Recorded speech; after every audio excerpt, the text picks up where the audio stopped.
Hello guys, good evening. Welcome back to our channel mamma's love তোজো। এখন evening থেকে ব্লগটা স্টার্ট করলাম। এখন বিকেল 5টা। আমরা একটু ঘুরু ঘুরু করতে যাচ্ছি সবাই মিলে। কোথায় যাচ্ছি বলো তো? আমরা এখন যাচ্ছি আমার দিদুন বাড়ি। অনেক দিন যাওয়া হয় না সেখানে, দিদুন মারা যাওয়ার পর থেকে প্রায় যাই না বললেই চলে, ওই মাঝে সাঝে যাওয়া। তো এখন ইচ্ছে হলো ওই যেতে। ওই দেখো দেখো, তোজো ওদিক থেকে হাই করছে আফসান। আমরা ঠিক যাচ্ছি। আর হ্যাঁ, প্লিজ তোমরা একটু আমাকে সাপোর্ট করো, আমার চ্যানেলটাকে একটু সাবস্ক্রাইব করে দিও প্লিজ। তোমাদের কাছে রিকোয়েস্ট করছি, আমার পাশে থেকো। কী বলো তো, এটা পুরো শখে, আমার না ইচ্ছে ছিল যে তোজো যখন ছোট ছিল, যখন নিউবর্ন, তখন থেকে ইচ্ছে ছিল যে তোজোকে নিয়ে কিছু করে ভ্লগ করার, কিন্তু তখন আমার সময় হয়ে ওঠেনি, কারণ তোজোকে সামলিয়ে তারপরে এডিট করে ভ্লগ পোস্ট করা, আমি ততটা পেরে উঠিনি তখন। তারপরে তোজো যে একটু বড় হলো, তখন আমি ঠিক করলাম যে না, এখন একটু করি, ছোট ছোট করে তোমাদের মাধ্যমে প্রেজেন্ট করি তোমাদের কাছে। তো এভরিওয়ান, আমরা এভাবেই আমরা তোমাকে ভ্লগ দিতে থাকবো। তো তোমরা একটু সাপোর্ট করো, একটু একটু সাপোর্ট করো আর আমার পাশে থেকো। দেখো আমরা দেখতে দেখতে প্রায় চলে এলাম দিদুর বাড়ি। এটা কোথায় বলো তো? কর্ণসুবর্ণ, যেটা হলো আমাদের রাজা শশাঙ্কের রাজধানী। এখানে এটা কর্ণসুবর্ণ। দেখো বড় যে মাঠটা দেখতে পাচ্ছ, আমি ঠিক ভালোভাবে বোঝাতে পারছি না হয়তো, ওই ফিল্ডটা ওটাই কর্ণসুবর্ণ। ওখানেই নাকি রাজাদের বাড়ি ছিল, রাজরাজাদের, সেটাই শুনে এসেছি। আর ওখানে নাকি মাটির তল থেকে বাড়ি উঠছে, কিন্তু এখনও পুরোটা তোলেনি, হালকা একটু উঠেছে।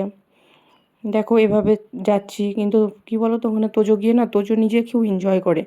ওখানে খোলামেলা পরিবেশ, গ্রামে ভেতরে গিয়ে ও খেলা টেলা, নিজের মতো, ওখানেও নিজের মতোই থাকে অবশ্য, কিন্তু ও ভালোবাসে ওগুলো। তারপর ও যে বাড়ি এলো, যে মুড অফ হয়ে গেল, যে ওখান থেকে ঘুরে এলাম, আবার ওখানে রেগুলারিটি, ওই জিনিসটা না ওর মধ্যে নেই। ও ঠিকঠাক, ও যেখানে যেমনভাবে থাকা সেখানে সেভাবে থাকে, মানিয়ে নেবে। আবার যেভাবে ও একটা পরিবেশে থাকে, সেখান থেকে গিয়ে ওখানে গিয়ে মানিয়ে নেওয়া, ওটা না, যে ও ডোন্ট কেয়ার ভাব, আমি যেখানে গেলাম সেখানে সেরকম। ওখানে গিয়ে খেলাধুলোয় দেখো আস্তে আস্তে এটা কর্ণসুবর্ণ রেল গেট পড়ে গেছে। গেট পড়ে যাওয়া যে কত বিরক্ত, আমাদের এই রেল গেটগুলো না প্রায় তোমার আধ ঘন্টা 40 মিনিট আগেই গেট ফেলে দেয়। এবার অতক্ষণ দাঁড়িয়ে থাকা গরমের মধ্যে বিরক্ত করছিল তোজো। তারপর দেখো আবার আস্তে আস্তে আবার গেটটা খুলবে কখন, এখন ঠিক নেই। এবার যাই, তারপরে তোমাদের কাছে প্রেজেন্ট করবো আমি সারাদিন ঠিক না, এইটুকু বিকেল থেকে ইভিনিং পর্যন্ত, ইভিনিং থেকে আমি কী করছি। তারপর দেখো দেখতে দেখতে চলে এলাম আমাদের রণগ্রাম ব্রিজ, যেখান থেকে আমার দিদুন বাড়ি খুব জোরে 5 মিনিট লাগে।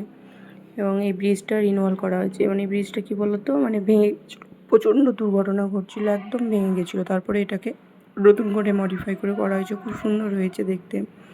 হ্যাঁ, দেখতে ভালো লাগছে, অনেকদিন পর দেখছি তো। তারপর দেখো এই এবার ঢুকে যাবো 1-2 মিনিটের মধ্যে, এবার দিদুন বাড়ি ঢুকে যাবো। এবার ওখানে গিয়ে তো তোজো আর পাওয়া যাবে না, কে মাম্মাম, কে দিদুন, কে মনি, ও সব হারিয়ে যায়, নিজের মতো খেলাধুলো করে ঘুরে বেড়ায়, নিজের মতো খেলতে শুরু করে। ওকে খুঁজেই পাওয়া যায় না এক প্রকার। তারপরে আবার বাড়ি এলো, আবার সব বলে দেখো দেখতে না দেখতে চলে এসেছি, আবার তোজো খেলতে শুরু করে দিয়েছে এখানে তারপরও দেখো খেলতে খেলতে খেলা শেষ হবে, কিন্তু কাউকেও কেয়ার করে না। ও নিজের মতো খেলে, নিজের মতো করে, একাই থাকে তো। বাড়ির পর বাড়ি নিয়ে এসে ওকে যেয়ে ফ্রেশ করালাম, ফ্রেশ করিয়ে ওকে বললাম যে করো, ও পড়তে বসবে, হোমওয়ার্ক কমপ্লিট করবে, ব্লগ করবে, কমপ্লিট করতে হবে, আর পরে করা হবে না, এখন রাত্রি 10:30। এখন সব ফিনিশ করবে ও।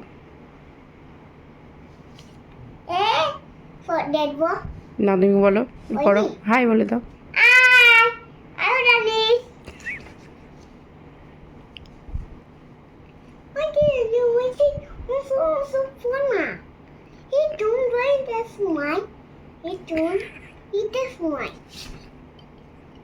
না না না করো, এটা স্কুলের সামার ভ্যাকেশনের হোমওয়ার্ক।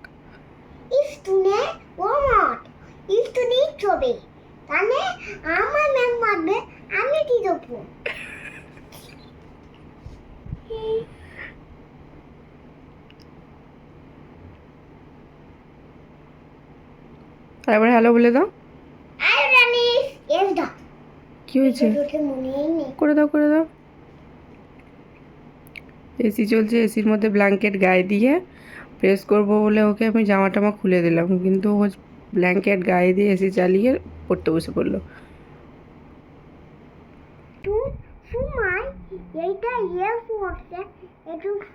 দেখো ও ব্লগ করছে, ব্লগ ভিডিও করছে ও। না না তাড়াতাড়ি করো, তাড়াতাড়ি করো। Bye bye.